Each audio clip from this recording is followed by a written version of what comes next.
활동 기한이 연장된 국회 연금개혁특별위원회가 오늘 3기 첫 전체 회의를 열고 최근 정부가 마련한 국민연금 종합운영계획안을 보고받았습니다. 특히 특위 산하의 민간자문위원회 활동 결과도 함께 보고를 받았는데 자문위는 내는 돈인 연금보험료율을 지금보다 최소 4%포인트 인상하는 방안을 제시했습니다. 국회 연결합니다. 손효정 기자. 네, 국회입니다. 국회 연금투기 산하의 민간자문위원회가 구체적인 수치가 담긴 국민연금 개혁안을 제출했다고요?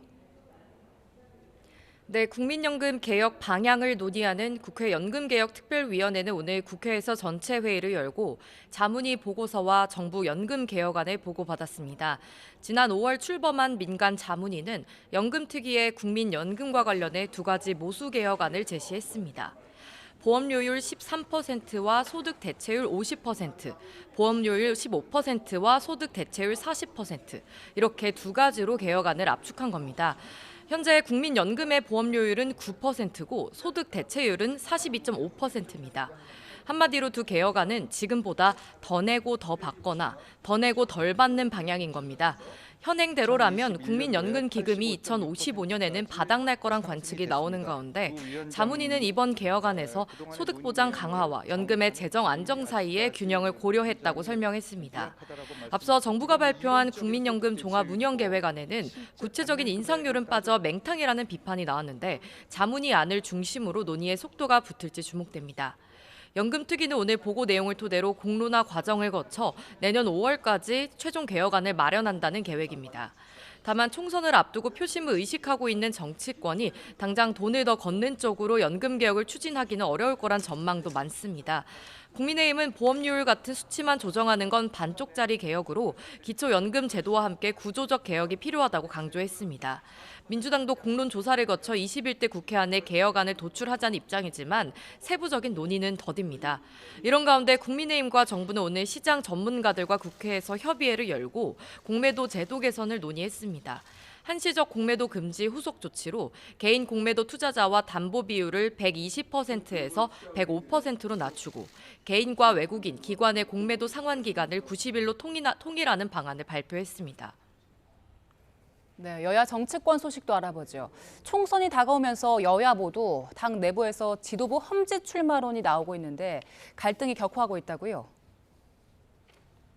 네, 국민의힘에선 연일 지도부와 친윤 중진들을 겨냥해 불출마나 험지 출마를 압박하고 있는 인요한 혁신위원장과 당 주류들 사이에 기싸움이 이어지고 있습니다.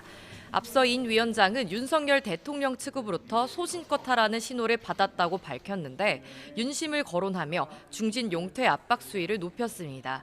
이에 김기현 대표는 오늘 국회에서 기자들을 만나 윤석열 대통령은 당무에 개입하지 않고 있다며 당내 문제와 관련해 대통령을 언급하는 건 바람직하지 않다고 지적했습니다. 혁신위원회가 제안하는 여러 가지 발전적 대안에 대해서는 말씀드린 것처럼 존중하고 다만 당무에 개입하지 않고 있는 대통령을 당내 문제와 관련돼서 언급하는 것은 바람직하지 않다고.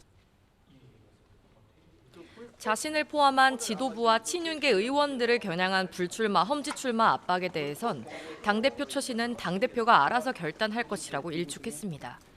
이런 가운데 민주당에선 대표적인 비명계 의원들이 주축이 된 원칙과 상식 모임이 공식 출범했습니다.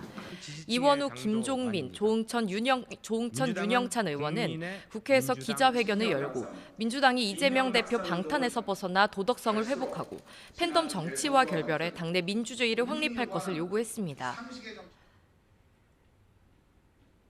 이제 비명계의 프레임을 벗어 던지겠습니다. 누구를 반대하기 위해서가 아니라 민주당의 무너진 원칙을 되살리고 국민이 요구하는 상식의 정치를 세우겠습니다.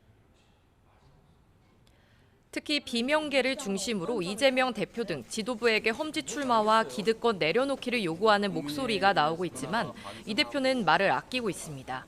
원칙과 상식에는 불참한 이상민 의원도 다음 달 초까지는 탈당을 포함해 거취를 결정하겠다고 밝힌 가운데 당내 계파 갈등이 격화할 조짐이 드러나고 있습니다. 지금까지 국회에서 전해드렸습니다.